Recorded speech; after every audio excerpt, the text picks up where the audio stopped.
Humans have been speaking languages for tens of thousands of years. We have been telling stories around fires, passing down myths from parents to children, and remembering important information about our history and survival. But, for a very long time, nobody could write anything down.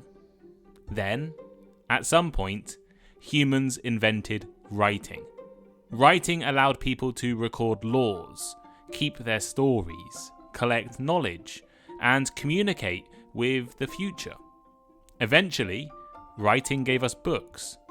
Today I want to explore the history of books, from ancient clay tablets in Mesopotamia to modern audiobooks and ebooks on smartphones. We'll look at the origins of writing, the oldest surviving texts, the first true books, the world's first novels, the printing revolution, the best-selling books in history, and finally the future of reading itself. And we will do all of this while learning some new vocabulary and practicing your English listening comprehension. You can find an ad-free version of this episode, an episode with no ads or sponsors, on my Patreon. The link is in the description. Here is today's vocabulary list. Orally. Orally. Using spoken words rather than writing. As in, the story was passed down orally for generations. Tablet. Tablet.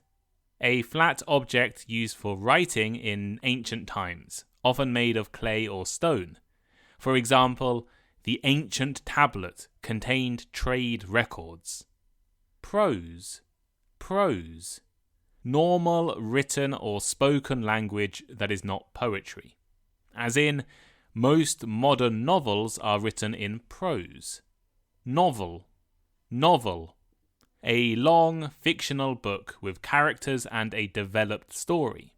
For example, she is reading a historical novel about ancient Rome. Literary. Literary. Connected to literature, books, or serious writing. As in, the prize is awarded for literary achievement. Literacy. Literacy. The ability to read and write.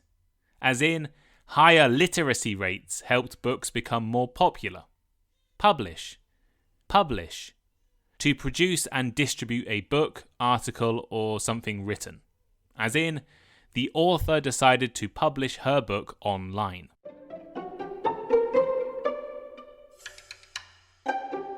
Before humans invented writing, our knowledge had to be passed down orally. This means using our voices. People communicated about their history or religion, laws and stories by speaking and listening, rather than by reading books. This is known as an oral tradition. There are still some cultures around the world that maintain the oral tradition. It is famously a big part of Australian Aboriginal culture, as well as many other indigenous societies who never developed writing. Today, though, the vast majority of us rely on writing, written information, like books and websites, notes and messages. I think it's actually difficult to imagine a society without writing.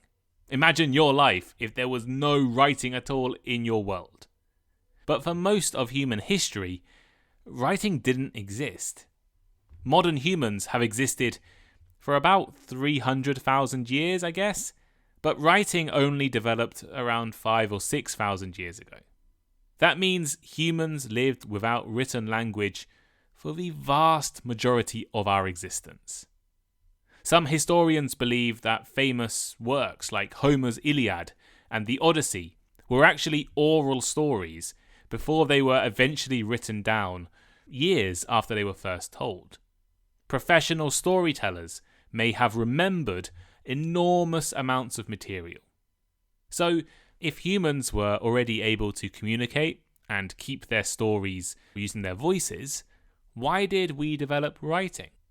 While I'd love to say the answer to that question was something creative or romantic, like recording our religious stories or some great events or writing amazing novels, The real answer is probably a bit boring.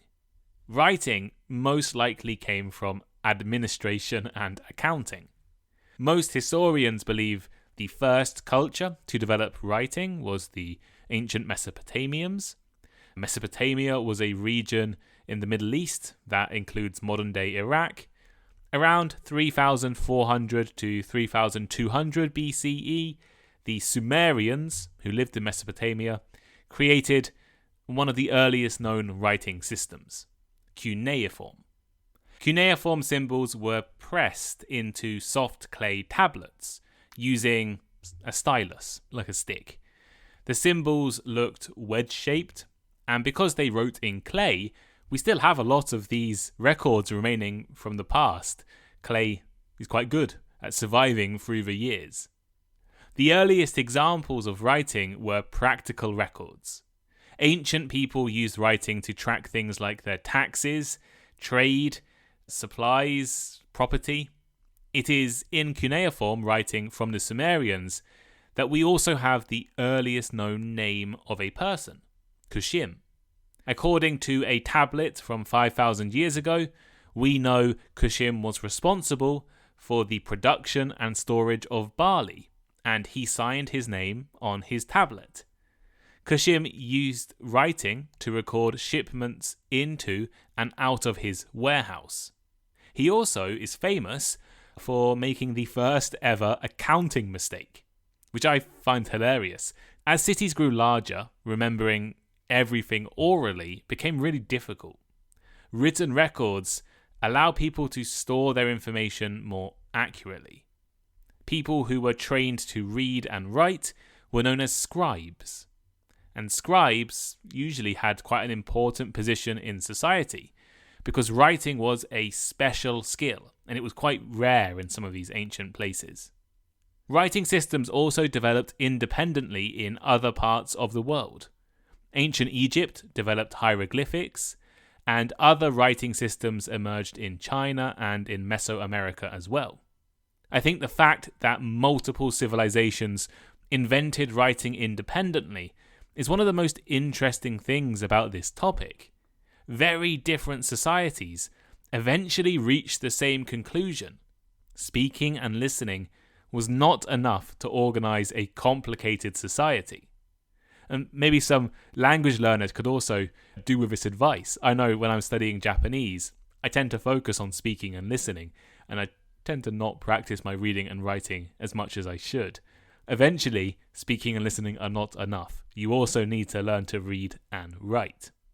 So, what are the oldest written books that we have ever discovered? Well, as I've already mentioned, the earliest known examples of writing are those administrative clay tablets from Mesopotamia. These tablets date back more than 5,000 years, but they weren't really books. They were tablets used to record records and administrative texts.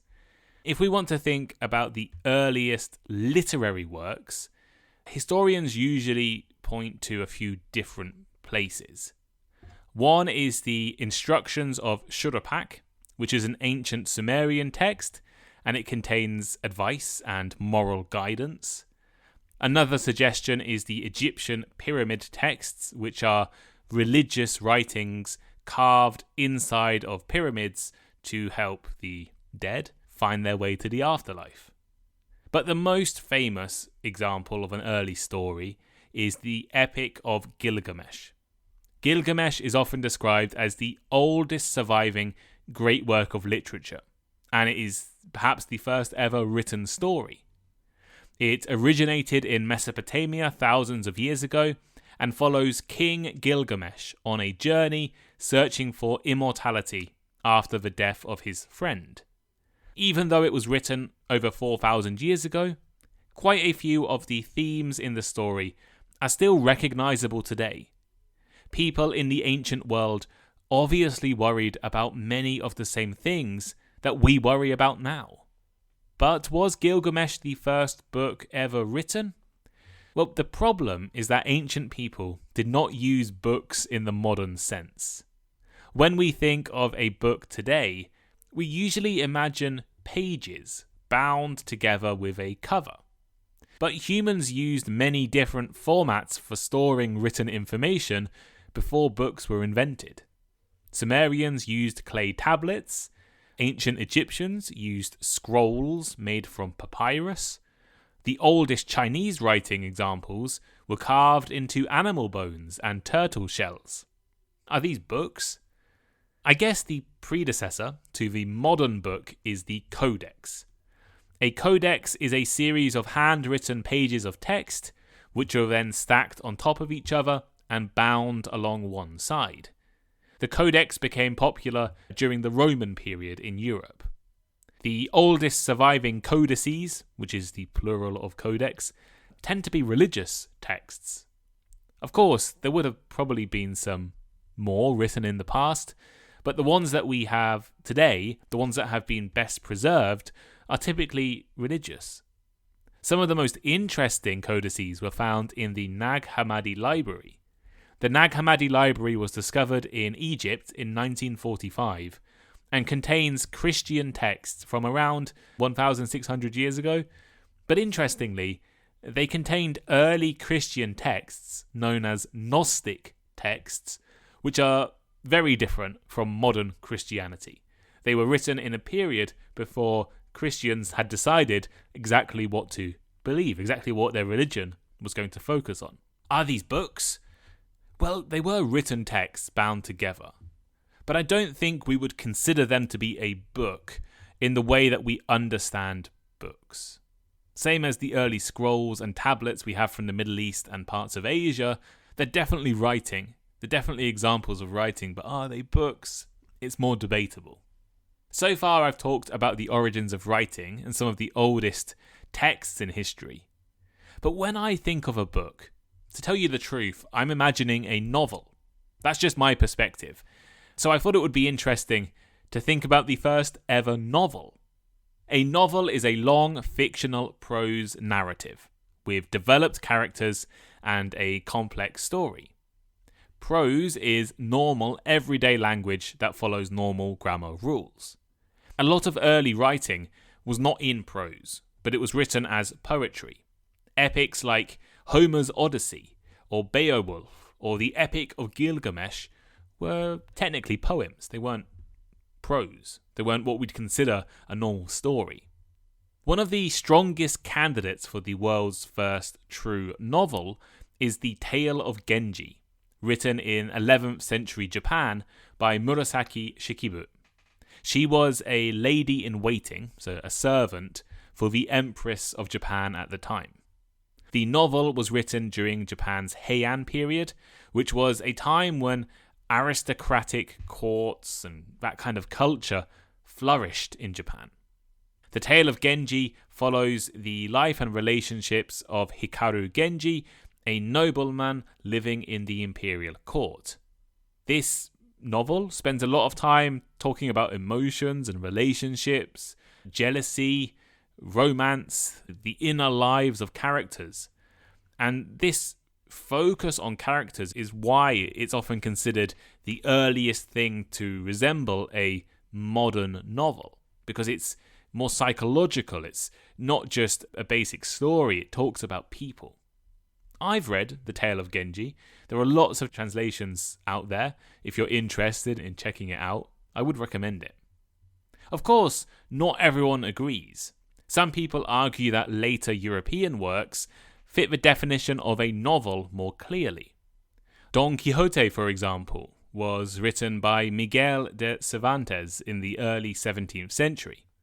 Don Quixote tells the story of a man who becomes obsessed with medieval knight stories and begins confusing fiction with reality. Other people point further back. They talk about ancient Greek and Roman prose fiction, which we do have lots of examples of. But were they really novels? We can't talk about the history of books without talking about printing. The earliest large-scale printing technology developed in China, centuries before Europe. One common method was woodblock printing, where entire pages of text were carved into wooden blocks, covered with ink, and pressed onto paper. This allowed text to be copied much faster than writing everything by hand. One very famous example is the Diamond Sutra, a Buddhist text printed in 868 CE. It is considered the oldest known printed book in the world. Around the 1450s, Johannes Gutenberg developed the movable type printing press.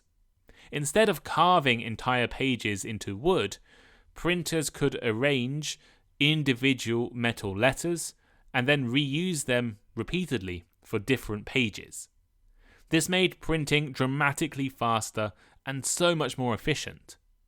The Gutenberg Bible became one of the earliest major books printed in Europe using this type of printing press. Before printing, books had to be copied by hand. Making a single book could take months, which made books really expensive and quite rare. Printing changed everything. Books became cheaper, they were much faster to make, and more accessible. Literacy rates gradually increased as well. More people had access to written materials, which meant more people were able to read. Because more people were able to read, scientific ideas could spread across countries, newspapers emerged, the education systems of countries grew and expanded. Some historians argue that the printing press helped make things like the Protestant Reformation and the scientific revolution possible. When I was a history student many years ago, my university considered the invention of the printing press the start of a new period of history, the early modern period. For a long time, the world's most widely distributed books were religious texts like the Bible, the Quran, or Buddhist texts. These were copied and then spread across the world. But over time, books also became forms of entertainment, especially during the 18th and 19th centuries. The fact that more people could read and printing technology was getting better meant there were just more people willing to buy books and read stories. Novels became particularly popular in a form called serialized novels. Instead of publishing the entire book at once, writers would release their story chapter by chapter in newspapers or magazines. Readers would then wait for the next installment. Cheap stories known as penny dreadfuls became really popular in Britain, and characters from these stories, like Sherlock Holmes, have now become internationally famous. Sherlock Holmes' original stories were published weekly or monthly, I think, in newspapers and magazines. While researching this episode, I became quite interested to find out what is the best-selling or the most distributed book in history. For older books, especially, exact sale numbers are almost impossible to calculate. Some books were copied and distributed for years before any records exist, and other books are spread religiously, maybe through churches or mosques, and maybe they're not sold. The Christian Bible is often considered the most distributed or the best-selling book in history. It has been translated into hundreds of languages and sent around the world for centuries. Estimates vary, but billions of copies are believed to exist. The Quran, similarly, has been spread around the world and is considered the second most distributed book in history, with also over 1 billion published. The third best-selling book in history might surprise you. It is probably Quotations from Chairman Mao, or the Little Red Book. During the Cultural Revolution in China, enormous numbers of copies of this book were sent across the country for political and ideological reasons. However, the Bible, the Quran, and Quotations from Chairman Mao are not really commercial bestsellers. People read those books because of their importance, because of their religious or political significance. The best-selling or most widely read novels of all time include Don Quixote, which we mentioned earlier as maybe the first possible modern novel. Also, A Tale of Two Cities by Charles Dickens, The Lord of the Rings by J.R.R. Tolkien, The Little Prince by Antoine de Saint-Exupéry, and also Harry Potter and the Philosopher's Stone by J.K. Rowling. The Harry Potter series, all 7 novels, are the best-selling book series in history. One reason these books became so successful is translation. A book written in only one language has limited reach. But once books are translated into dozens or hundreds of languages, they can spread globally. English language books also tend to dominate publishing. This is partly because of the historical influence of the United Kingdom and the United States. English is the international language of business, science, entertainment, and education. Also, successful English language books are often turned into Hollywood movies or TV series, which then again increases their international popularity. How many people out there read the Harry Potter books after the success of the first Harry Potter movie? And how many read the books before the first Harry Potter movie?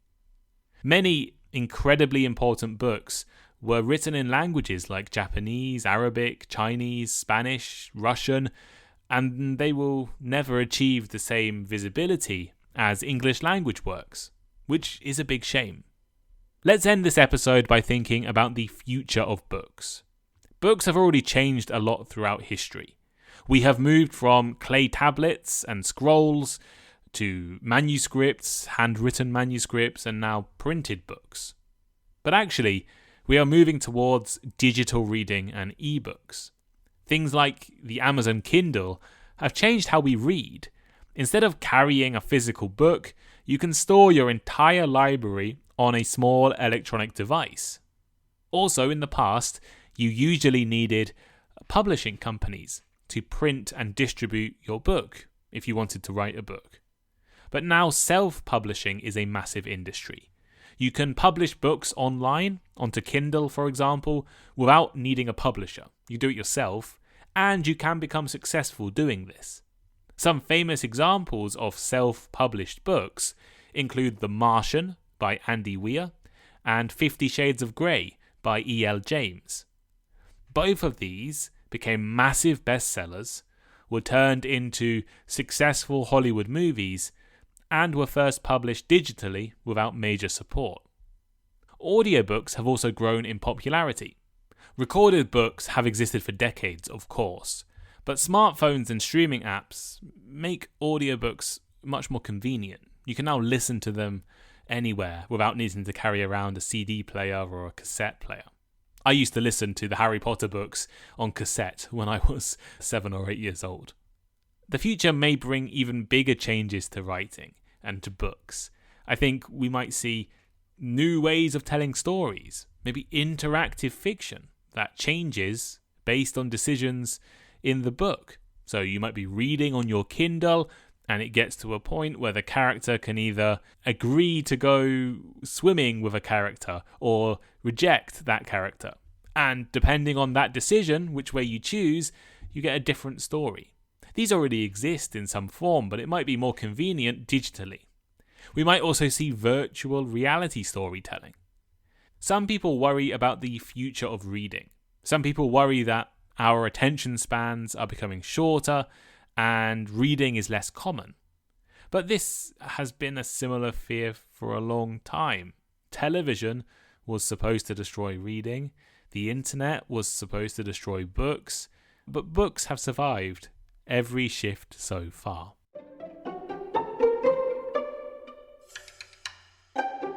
So here is today's final thought. What was the first book ever written?